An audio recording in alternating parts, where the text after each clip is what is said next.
మహబూబాబాద్ 26వ వార్డులో భూ కబ్జాల ఆరోపణలు, కౌన్సిలర్ భర్తపై స్థానికుల ఆందోళన. మహబూబాబాద్ పట్టణంలోని 26వ వార్డులో భూ కబ్జాల వ్యవహారం తీవ్ర చర్చనీయాంశంగా మారింది. వార్డుకు చెందిన బీజేపీ కౌన్సిలర్ శ్రీదేవి భర్త మాలోతు బాలు, అతని అనుచరులు శ్రీకాంత్, శ్రీను తదితరుల పట్ట భూములను ఆక్రమించేందుకు ప్రయత్నిస్తున్నారనే ఆరోపణలు స్థానికంగా వినిపిస్తున్నాయి. స్థానికుల కథనం ప్రకారం వివాదాస్పద భూముల విషయంలో అమాయక మహిళలను ముందుకు తీసుకొచ్చి పరిస్థితిని ఉద్రిక్తంగా మార్చే ప్రయత్నం జరుగుతుందని ఆరోపిస్తున్నారు. భూములపై బీజేపీ జెండాలు పాతి వాటిపై తమకే హక్కున్నట్లు వ్యవహరిస్తున్నారని వారు చెబుతున్నారు. అంతేకాక ఈ భూముల్లో పనులు చేస్తాం, ఎవరైనా అడ్డు వస్తే వారి అంతు చూస్తామంటూ బెదిరింపులకు పాల్పడుతున్నారని బాధితులు ఆరోపిస్తున్నారు. ఈ పరిణామాలతో వార్డు ప్రజల్లో భయాందోళనలు నెలకొన్నాయి. చట్టబద్ధమైన పట్టా భూములను కాపాడాలని వారు అధికారులను కోరుతున్నారు.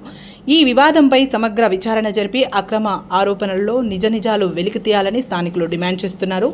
రాజకీయ పలుకుబడిని ఉపయోగించి భూములను ఆక్రమించే ప్రయత్నాలు జరిగితే కఠిన చర్యలు తీసుకోవాలని వారు విజ్ఞప్తి చేస్తున్నారు. ఈ వ్యవహారంపై రెవెన్యూ, పోలీస్ శాఖ తక్షణమే స్పందించి సంబంధిత భూముల రికార్డులను పరిశీలించి వాస్తవ పరిస్థితిని ప్రజలకు వెల్లడించాలని స్థానికులు కోరుతున్నారు.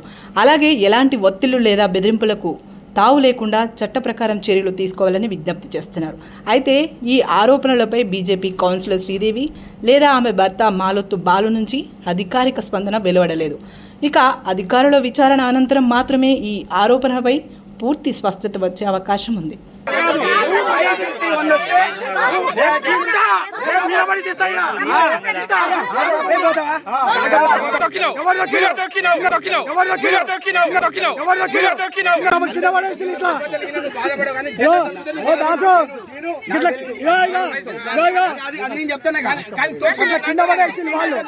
వాళ్ళు కింద పడేసి అట్లా కింద పడేసి జెండాలు తొక్కిలు అంటారు. తొక్కిలు అని మాట్లాడతాడు ఆయన. కావాలని కింద పడేసి జెండాలు తొక్కిలు అంటారు. తొక్కిలు అని మాట్లాడతాడు ఆయన. కావాలని కింద పడేసి జెండాలు తొక్కిలు అంటారు. తొక్కిలు అని మాట్లాడతాడు ఆయన. కావాలని అన్న శ్రీకాంత్, నీ పేరేం పేరు? ఆగా, నీ పేరేం పేరు? చెప్పబ్బా, నీ పేరు చెప్పు. బాలు. వదిలిపెట్టుతాం, అరే వదిలిపెడతాం అబ్బా. అయితే మేము అట్లా కాదు కానీ విషయం ఏంటంటే రేపు సర్వే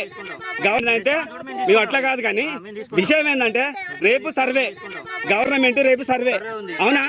అదే రేపు సర్వే ఉంటే నీకు ఇది అయిందా నీకు ఎవరు చెప్పిండు? అరే మళ్ళీ తెలుసని మాట్లాడతావు. నువ్వు గవర్నమెంట్ ఆఫీసర్వా? నువ్వు అరే పని చేస్తావా? నీకు ఎందుకు తెలుసు? ఎట్లా తెలుసు? అరే కాదు ఇది, అరే చెప్తే నువ్వు రేపు కాదు ఇది. అయితే ఇంకోటి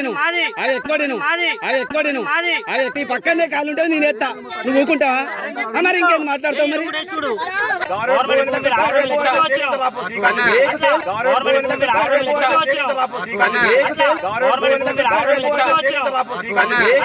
అందరికీ నమస్తే. నేను మీ జలి శ్రవణ్ కుమార్, మహబూబాబాద్ జిల్లా ఏబీ న్యూస్ స్టాఫ్ రిపోర్టర్. 26వ వార్డులో జరిగినటువంటి సంఘటన ఏంది అని అంటే, బీజేపీ పార్టీకి సంబంధించిన ఒక వార్డు కౌన్సిలర్ భర్త అల్లర్లు సృష్టించి గొడవలు రేపి వార్డునే ఆగం చేయాలనే ప్రయత్నం నిన్న జరిగింది. ఎట్లా జరిగింది అని అంటే, పట్టా భూమిలో పోయి ఎవరైతే ఆ పట్టాకు సంబంధించిన వ్యక్తులు ఎవరైతే ఉంటారో వాళ్ళని గత 2 నెలలుగా సంప్రదించడం జరిగింది. సంప్రదించి వాళ్ళని మాకు మంచి అంటే వాళ్ళకు ఎకరాల భూమి అక్కడ ఉన్నది కదా, ఆయన వార్డులో ఉన్నది, కొన్ని ఎకరాల భూమి ఉన్నది. ఆయన వార్డులో ఉన్నటువంటి భూమిపై ఈయన కన్నేసి, ఎవరు వార్డు కౌన్సిలర్ భర్త ఎవరైతే బాలు ఉంటాడో ఆ బాలు కన్నేసి వాళ్ళని సంప్రదించడం జరుగుతుంది. మాకు కొంత ప్లేస్ కావాలి, మమ్మల్ని చూసుకోండి, మేము కొత్తగా గెలిచినాం, మంచి చెడులు ఏమైనా ఉంటే మేము సాయం చేస్తాం, మాకు ఏమైనా ఉంటే చూసుకోండి అని చెప్పేసి అని అంటారు. అన్న తర్వాత మళ్ళీ కొద్ది రోజులకే ఏం జరుగుతుంది కదా, మళ్ళీ ఫోన్ చేసి మీ దగ్గర నుంచి అటు నుంచి నీళ్ళు వస్తే ఫ్లోటింగ్ వస్తే ఆగకుండా ఉంటుంది, కాలువ తీస్తామని చెప్తారు. కాలువ తీస్తామని చెప్పేసి మొత్తం రోడ్డే తీసేస్తారు. అదే ప్లేస్ నుంచి రోడ్డు తీసేసి మొన్నటికి మొన్న ఈ బీజేపీ పార్టీకి సంబంధించినటువంటి ఎవరైతే బాలు వార్డు కౌన్సిలర్ శ్రీదేవి భర్త ఉంటాడో ఆ బాలు ఏం చేస్తారంటే, అనుచరులు ఎవరైతే ఉంటారో, ఇప్పుడు ఈ అజ్మీర్ శ్రీకాంత్ వగేరా, ఈ మాలతు శ్రీను, ఈ వగేరా కొంతమంది ఎవరైతే ఉంటారో వాళ్ళ ఫ్యామిలీ మెంబర్స్ అందరినీ తీసుకొని పోయి అక్కడ జెండాలు పాతారు. ఎట్లా, ఏదో బయట కాదు, ఫెన్సింగ్ వేసి, లోపల ఫెన్సింగ్ వేసి ఉన్నటువంటి జాగాలోకి పోయి, అక్కడ కాంపౌండ్ కట్టి ఉన్నటువంటి కాంపౌండ్లోకి పోయి ఆ కాంపౌండ్లో జెండాలు పాతారు. జెండాలు పాతి అక్కడికి వచ్చిన వాళ్ళని బెదిరిస్తారు. వీళ్ళేమో జాగాలో పోతే మా స్థలం కదా, మమ్మల్ని ఎవరు అంటారు అని చెప్పేసి వాళ్ళకు 2-3 వాళ్ళు పోతారు. ఇప్పుడు వాళ్ళ అన్నో తమ్ముడో ఎవరో కలిసిపోతారు. వాళ్ళకు 20-30 మందిని వేసుకొని ఎక్కడెక్కడో పోగేసుకొని వచ్చి వాళ్ళ 30 మంది 40 మందిని వేసుకొని వచ్చి ఈ అజ్మీర్ శ్రీకాంత్ వాళ్ళ ఫ్యామిలీ అక్కడ కొంతమంది కాకతీయ కాలనీ వాసులు, అలాగే మళ్ళీ సిగ్నల్ కాలనీ వాసులు, భవానీ నగర్ తండా వాసులు కూడా కొంతమందిని పోగేసి ఈయనకు ఎవరైతే దగ్గర ఉంటారో నాగార్జున కాలనీ నుంచి ఇప్పుడు కొంతమంది వీళ్ళ దగ్గర తిరిగి అటు ఇటు పనిచేసిన వాళ్ళు ఉంటారు, వాళ్ళందరినీ ఫ్యామిలీ మెంబర్స్ తీసుకొచ్చి గుడిసెలు వేయించే ప్రయత్నం నిన్న జరుగుతుంది. నిన్న ఏమంటే హుటాహుటిన ఎస్పీ గారికి, కలెక్టర్ గారికి, అలాగే సిఐ గారికి, డిఎస్పీ గారికి కంప్లైంట్ చేయడం జరుగుతుంది. జరిగిన తర్వాత ఇక్కడ సంఘటన ఏంటంటే వాళ్ళకి అసలు పోలీసులు అన్నా లెక్కలేదు, అధికారులు అన్నా లెక్కలేదు, సర్వేయర్లు వాళ్ళే, పోలీసులు వాళ్ళే, అన్ని వాళ్ళే. మీకు అది వాళ్ళు ఏం చెప్తారంటే సర్వే మేము ఆల్రెడీ మాకు తెలిసింది 2 ఎకరాలు ఉంది, ఇదే ఆ 2 ఎకరాలు, ఆ 2 ఎకరాలు ఇదే మేము సర్వే చేసినాం, ఈ 2 ఎకరాలు అదే. మరి ఇదేంది మీ 2 ఎకరాలు అదే అయితే ఇదేంటిది? ఈ భూమి ఎవరిది? 1971లో కొనుక్కున్నటువంటి భూమిని ఇన్ని సంవత్సరాలుగా ఎవరైతే ఉంటారో ఇన్ని సంవత్సరాలుగా కౌన్సిలర్లు లేనట్టు, వార్డు మెంబర్లు లేనట్టు, అసలు ఎమ్మెల్యే లేనట్టు 1971లో కొనుక్కున్నటువంటి భూమిని ఎవరి రంగ శేషగిరి గారి దగ్గర వీళ్ళు కొనుక్కుంటే కనీసం వాళ్ళని అడగకుండా ఏం లేకుండా వాళ్ళ కాంపౌండ్ లోపలికి పోయి దౌర్జన్యంగా జెండాలు పట్టుకొని ఇప్పుడు అక్కడ శ్రీకాంత్ అనే వ్యక్తి ఏం మాట్లాడుతాడండి? ఆయనకి ఏం తెలుసు అని మాట్లాడుతున్నాడు? శ్రీకాంత్ అనే వ్యక్తి ఉన్నాడు. శ్రీకాంత్ అనే వ్యక్తి నిజంగా ఇక్కడ ఇన్ని ఆధారాలు ఉన్నాయి. ఇవన్నీ ఆధారాలు మీకు రండి, ఎవరికి ఎవిడెన్స్ కావాలో రాండి, మీకు నా దగ్గర చూపెడతాను. ఇప్పుడు కాదు, 1975 నుంచి 71 నుంచి నా దగ్గర 1950 నుంచి ప్రతి ఎవిడెన్స్ ఉంది. పట్టాలు, వాటి ఆధారాలు, ఎవరెవరి భూమి ఎంత ఉంది, ఎక్కడెక్కడ ఉంది అనేది ప్రతిదీ ఉంది నా దగ్గర. నేను ఏమంటానంటే ఇవాళేదో అవసరం అయిపోయింది, మేము గెలిచినాం కదా, గెలిస్తే మేము ఎట్లుంటుందో మీకు తెలుసు కదా. గెలిపించిన ప్రజల్లో మీరు మోసం చేసేది బీజేపీ పార్టీ వాళ్ళు, గెలిపించిన ప్రజల్లో మీరు మోసం చేసేది. మీరు ఇవాళ ఆ పని చేయడం వల్ల ఎదురుగా ఉన్నటువంటి అంటే రోడ్డుకు అవతల వైపు ఉన్నటువంటి 45 నుంచి 50 ఇల్లులు కోల్పోయే అవకాశం ఉన్నది. పూర్తి సర్వే జరపాలి, అలా మీకు జాగియాలి, మీరు బెదిరియాలి. ఒకవేళ వాళ్ళు ఒప్పుకోకపోతే వాళ్ళ మీద దౌర్జన్యం చేయాలి. ఇదేం పద్ధతి అండి? వార్డు కౌన్సిలర్ ఎవరైనా ఇట్లా చేసే పరిస్థితి ఉన్నదా? అసలు ఎక్కడైనా చేసిరా ఇట్లా? అంటే నా దగ్గరికి రండి, ఏ ఆధారాలు కావాలన్నా నా దగ్గర ఉన్నాయి, ప్రతి దానికి ఎవిడెన్స్ ఉన్నాయి. మీ మ్యాప్లు 22 ఎకరాల భూమి 552 సర్వే నెంబర్లో ఉంటే ఈ మధ్యలో 2 ఎకరాలు ఎక్కడి నుంచి వచ్చింది?